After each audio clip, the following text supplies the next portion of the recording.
Pada kali ini kita akan membahas tentang hidup bermakna dengan mengembangkan kecerdasan majemuk. Remaja sering merasa bosan dan jenuh dengan tugas-tugas dan pelajaran mereka. Ada yang merasa terlalu mungkin bodoh dalam mempelajari bahasa asing, sedangkan yang lainnya mungkin merasa tidak mampu mengolah pelajaran-pelajaran ilmu tetap, ilmu pasti, yang dianggap terlalu rumit dan membuat sakit kepala. Yang lainnya lagi merasa pelajaran ilmu-ilmu sosial, seperti sejarah dan geografi, membosankan. Bahkan mungkin sering para remaja ini mendapat perkataan kamu memang bodoh. Dan hal ini sering membuat para remaja patah semangat. Pertanyaannya adalah, benarkah para remaja bodoh? Bukankah hal yang sama juga pernah dialami oleh para orang tua, oleh keluarga, oleh bahkan para pendidik yang pernah mengalami hal itu? Howard Gardner dari Universitas Harvard dalam Multiple Intelligence mengemukakan teori tentang kecerdasan yang meninggalkan pemahaman yang tradisional. Selama ini orang beranggapan bahwa kecerdasan manusia bersifat satu kesatuan dan setiap pribadi adalah makhluk yang memiliki kecerdasan yang dapat dinilai dan diukur secara tunggal. Karena itulah umumnya program pendidikan hanya dibatasi dalam dua aspek saja, yaitu kecerdasan bahasa dan kecerdasan matematik. Akibatnya, bentuk-bentuk kecerdasan yang lain kurang dihargai. Siswa pun dianggap gagal apabila tidak menunjukkan kecerdasan akademik tradisional. Mereka kurang mendapat penghargaan, sehingga mereka sulit mewujudkan potensi-potensi mereka, dan akibatnya mereka tidak percaya diri, dan akhirnya mereka pun larut di sekolah maupun di lingkungannya. Howard Gardner juga menemukan bahwa ternyata ada berbagai macam kecerdasan yang dapat diukur dengan kriteria tertentu. Gardner memberikan gambaran mengenai kapasitas manusia yang jauh lebih luas dan tidak hanya bertumpu kepada teori kecerdasan tunggal. Teori Gardner ini menolong kita untuk menghasilkan sistem pendidikan yang lebih bermakna dan terbuka terhadap berbagai kemungkinan bagi pikiran, kemampuan, dan masa depan manusia. Howard Gardner dalam bukunya Frames of Mind, Gardner mengungkapkan teorinya tentang kecerdasan majemuk. Kini kecerdasan majemuk dapat diidentifikasi menjadi 8 macam, yaitu 1. Bahasa, 2. Logis matematis, 3. Ruang, 4. Tubuh kinestik, 5. Musik, 6. Antar pribadi, 7. Intrapribadi, 8. Naturalis.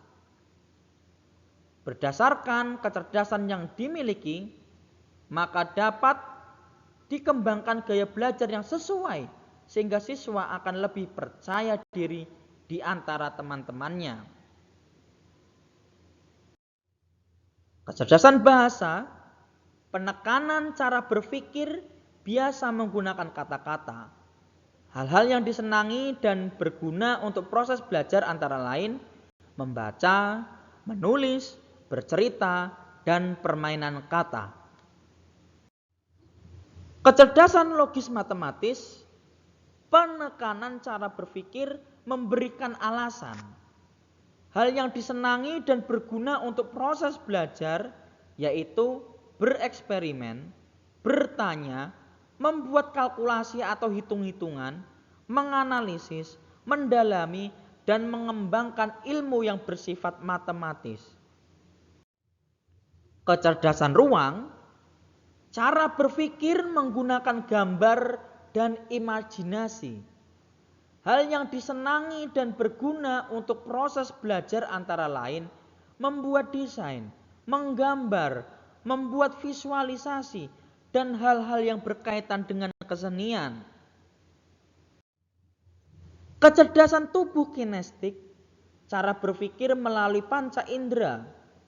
Hal-hal yang disenangi dan berguna untuk proses belajar antara lain menari, berlari, dan melompat, membangun sesuatu, olahraga, permainan fisik, pekerjaan tangan atau prakarya, dan hal-hal yang berkaitan dengan gerakan tubuh. Kecerdasan musik, penekanan cara berpikir melalui ritme dan melodi. Hal yang disenangi antara lain menyanyi, bersiul, mengetuk dengan tangan dan kaki, mendengarkan dan memainkan alat musik. Kecerdasan antar pribadi, penekanan cara berpikir melalui ide-ide pribadi maupun ide dari orang lain.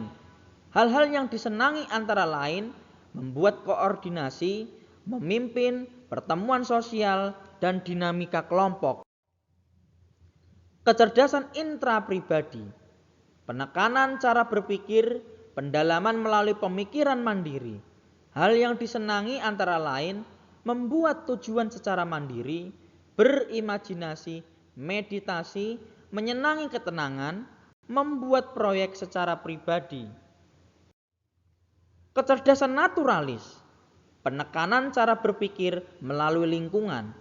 Hal-hal yang disenangi antara lain hal-hal yang berkaitan dengan alam, tumbuh-tumbuhan, hewan, lingkungan sekitar, alam terbuka, dan penghormatan kepada hal-hal alamiah.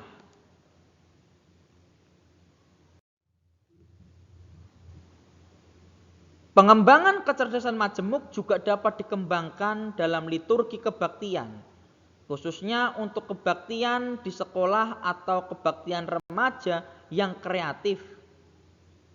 Kebaktian seperti ini dapat menjadi sarana untuk mengkomunikasikan Injil dalam masyarakat modern agar kebaktian menjadi lebih menarik, relevan, dan bermakna. Kebaktian ini dapat diisi dengan pembacaan puisi, permainan musik, dan menyanyikan lagu dengan baik, menyelinginya dengan tarian atau gerak tubuh yang lain, dan kemudian dilanjutkan dengan ajakan kepada para siswa untuk merenungkan makna kehidupan mereka masing-masing dan tentunya merenungkan kebenaran firman Tuhan. Kembali lagi kepada kecerdasan majemuk yang tadi, ketika siswa mampu mengembangkan kemampuannya yang khusus yang tidak hanya dibatasi pada kemampuan-kemampuan tradisional seperti matematika dan bahasa, maka siswa akan mampu menemukan hidupnya lebih bermakna. Ia akan mampu lebih berperan dengan baik di tengah lingkungan sekolah dan keluarganya. Masalahnya, kecerdasan yang lain itu perlu ditemukan, diidentifikasi dan dikembangkan. Berdasarkan kecerdasan yang dimiliki, maka sekali lagi gaya belajar yang sesuai kepada siswa akan dikembangkan lagi, sehingga siswa akan lebih percaya diri di antara teman-temannya. Demikianlah pembahasan kita pada hari ini. Terima kasih, Tuhan Yesus memberkati.